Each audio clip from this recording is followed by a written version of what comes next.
예, 이번 순서는 삼고초려, 말로만 말고, 이런 제목으로 말씀드리겠습니다. 뭐, 인사권자마다 처음에 이제 시작할 때는, 삼고초려 해서라도, 문 대통령도 그 말했고, 역대 대통령들이 다 그랬어요. 조각 과정에서 삼고초려를 해서라도 훌륭한 인재를 모시고 있다. 나중에 딱 대통령이 돼가지고 정작 조각 과정에 들어가면 그런 말을 언제 했냐더니 싹 잊어버리고 말이에요. 그렇게 합니다. 높아지면 다르죠. 대통령 표 달라고 할 때하고 대통령 딱 돼가지고 최고 권력자의 자리에 앉는 순간에 마인드가 완전히 바뀌는 것 같아요. 윤 대통령은 안 그러기를 바라는데 글쎄요, 뭐 그 대통령 혼자라고 그래도 되는 게 아니고 그 측근이 어떤 사람들인가에 따라서 달려 있는 겁니다. 주변에 말이죠.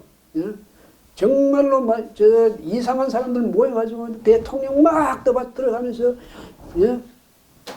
상강마마 이런 식으로 대우하고 말이죠. 그렇게 하면 정신적으로 또 타락하게 되는 거지.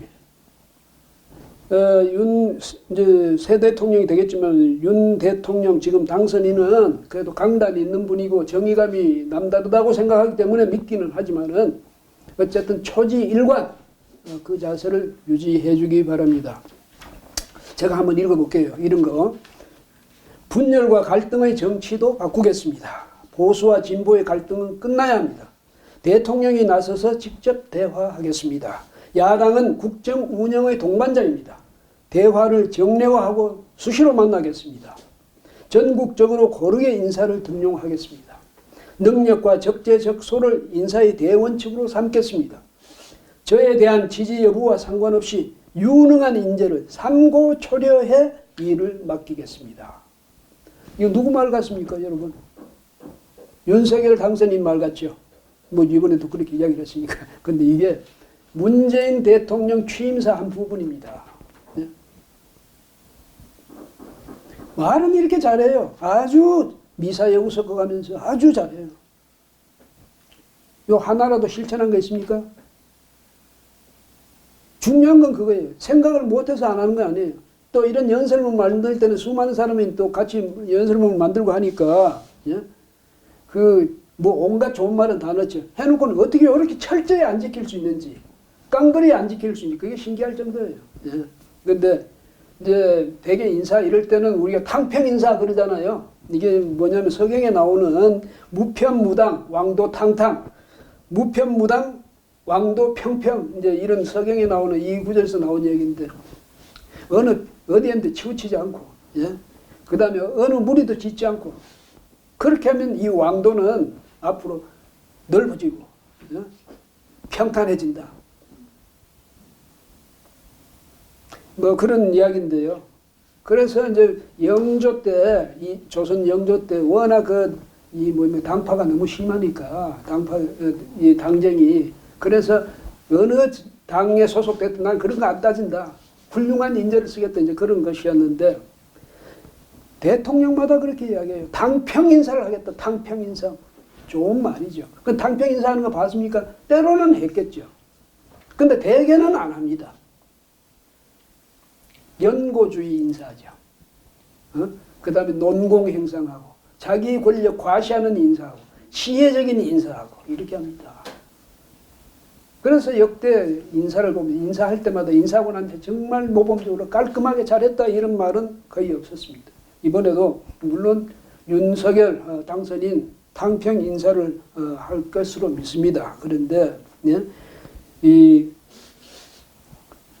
문 대통령이 말했듯이 윤 당선인도 이제 기자회견 당선 확정되고 나는데 기자회견을 해가지고 정치적 유불리가 아닌 국민의 이익과 국익이 국정의 기준이 되면 우리 앞에 진보와 보수의 대한민국도 영원함도 따로 없을 것이다. 오직 국민만 보고 가겠다. 뭐 이렇게 얘기했는데 이게 이제 국정 운영의 방향. 그 당평책이라는 게 반드시 인사 거기만 적용되는 게 아니죠. 치우침이 없도록 하고 무리를 안 지고 특정 무리에 속하거나 짓지 않고 중립을 지키면서 간다는 얘기니까 이게 인사의 원칙이기도 하죠. 그런데 자, 국민 이익이라든지 무슨 국익이다 이거는요 따지고 보면 굉장히 주관적인 거예요. 각자 그 사람 머릿속에 생각하는 게 다른 사람하고 일치하지 않죠. 내가 무슨 일을 하는 거 다른 사람이 반대하는 일이라도 이해 못할 일은 내가 저질러 놓고 이게 국익이야. 되게 그러잖아요. 국민이 이걸 원해.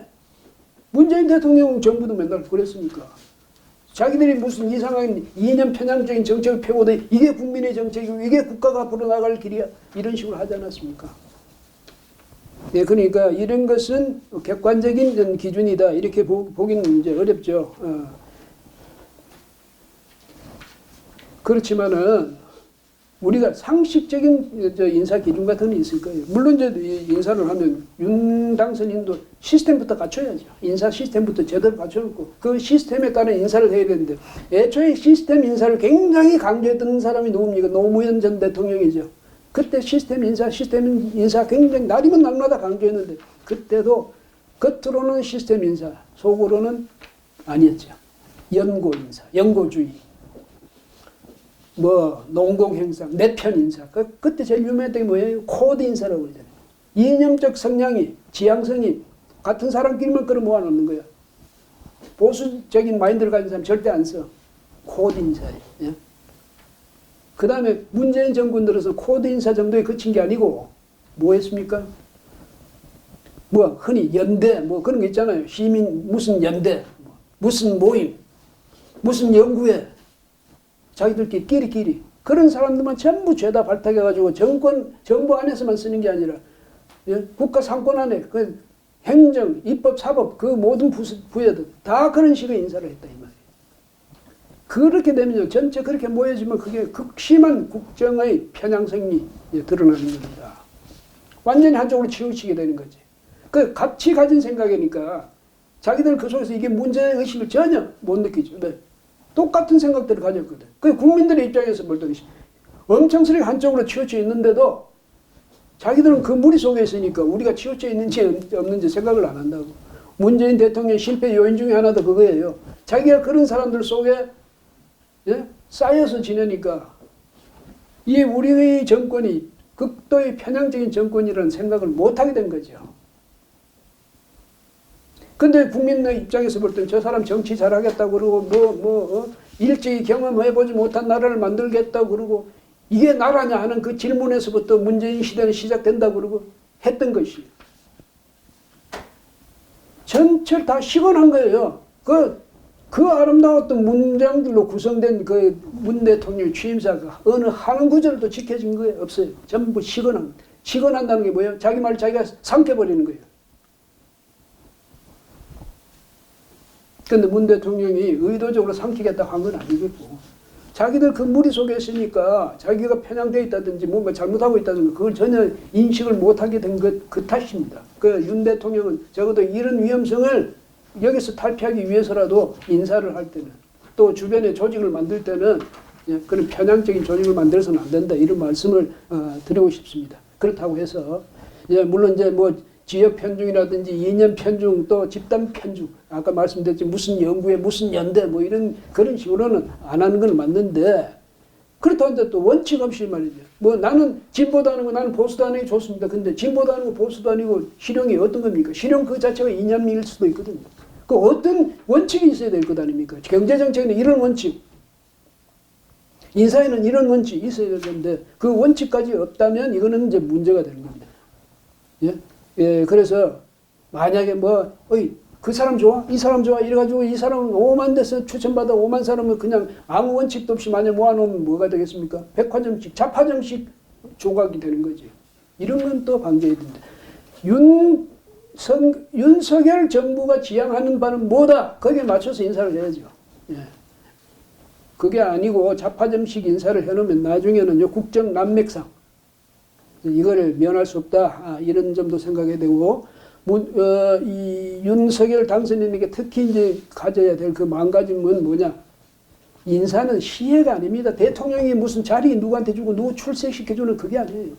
오히려 거꾸로 각 분야의 전문가라든지 인격자 이런 사람들한테 훌륭한 분들한테 국정에 참여해달라고 부탁하는 거예요. 그래서 윤석열 정부를 성공시켜달라고 부탁하는 그런 과정이에요. 오히려 거기에 응하는 사람이 대통령한테 은혜를 베푸는 게 되는 그런 과정인데 거꾸로 대개는 내가 대통령인데 장관 자리 뭐 국무총리 자리에 내가 주는 건 내가 시혜를 베푸는 거야. 이런 의식을 갖는 순간에 그 사람 전부 반쯤은 실패한 게 됩니다. 윤석열 당선자 이거 정말 명심해야 돼요. 예. 그 다음 윤석열 당선인만 그거 명심해야 되는 게 아니라 예? 그 밑에 참모들 뭐 핵심 측근들 이 사람들 괜히 옆에서 그 흙탕물 일으키고 장난칠 생각을 아예 하지 말아야 되는 겁니다. 내가 윤석열 당선인은 얼마나 친한데 내 말만 잘 들어. 이런 생각 가지고 괜히 말이죠. 초기부터 윤석열 정부의 실패를 오히려 이끄는 그런 행위는 해서는 안 됩니다. 예.